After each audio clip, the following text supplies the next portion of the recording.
Hey y'all, Trent here, and I am back with another Fear Street review. Today I'm here to talk about Fall the House of Usher, which is now on Netflix. There may be some spoilers ahead, so feel free to drop out if you haven't already watched it and come back after you've seen the miniseries or the limited series, whatever you want to call it. I'll still be here. I'll still be fierce, and I'll still be talking about this new Mike Flanagan piece. The plot synopsis is to secure their fortune and future, two ruthless siblings build a family dynasty that begins to crumble when their family or when their heirs mysteriously die one by one. It simplifies it a lot, but that is essentially what this limited series is about. This is another Mike Flanagan limited series on Netflix, and in my opinion, they are always top notch. I always enjoy them, whether or not they're my favorite Mike Flanagan or not. It just kind of varies, but this one in particular is towards the top for me. Um, Probably right under Midnight Mass, which is my favorite of the um, series so far. Some highlights for me, just performances wise.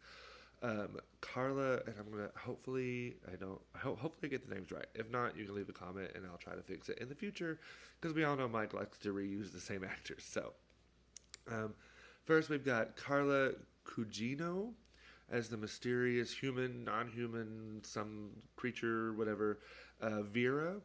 I thought she was magnificent. She played just such a great performance. Plus, her costumes were always chef's kiss. We also have Willa Fitzgerald as the young Madeline Usher.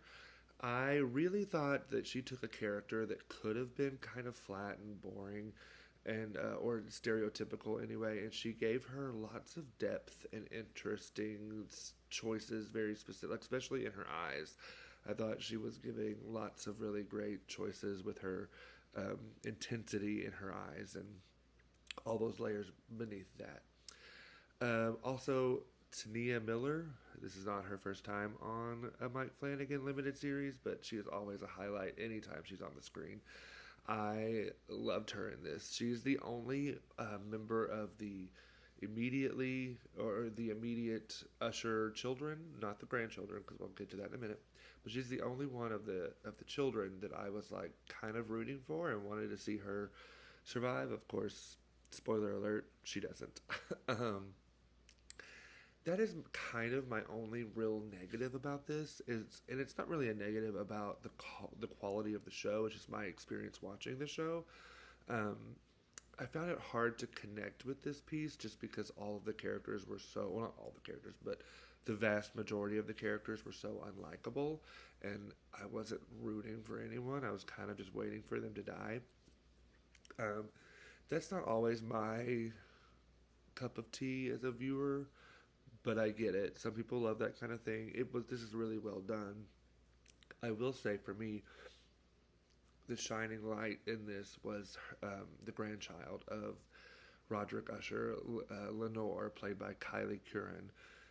She was the only character that I thought genuinely was a good person. I thought that Tania Miller's character, she had good intentions, but were clouded by ambition and stuff like that. But Lenore genuinely was a good person, and it broke my heart what happened to her. And I think that was the point. I liked that Vera kind of gave her some peace before because I think Vera knew that she was a good person, unlike most of her family. Other than the performances, I thought all the writing was really good. The pacing of the series was nice, even though we knew where it was going the whole time. It really kept me guessing and on the edge of my seat of how this fall was going to happen. And then the aesthetics of the show are just gorgeous, like most Mike Flanagan. But I think Mike Flanagan in this piece was able to have some fun with the aesthetics of Fall the House of Usher. So ultimately, did I like it? Absolutely. I would recommend this limited series to anyone and everyone, especially if you like kind of dark and not very bright and happy moments. If you're into that kind of thing, I think you'll be really into this. I'm going to give this 4 dry martinis because I'm a vodka person. maybe a gin. I don't know. We'll see. But super dry. This is just dry. They need a dry martini. At least 4 of them. So let me know if you agree or disagree or what your thoughts were in the comments. I would love to hear from you as always. And like I always say, make sure that you stay fierce out there. Bye.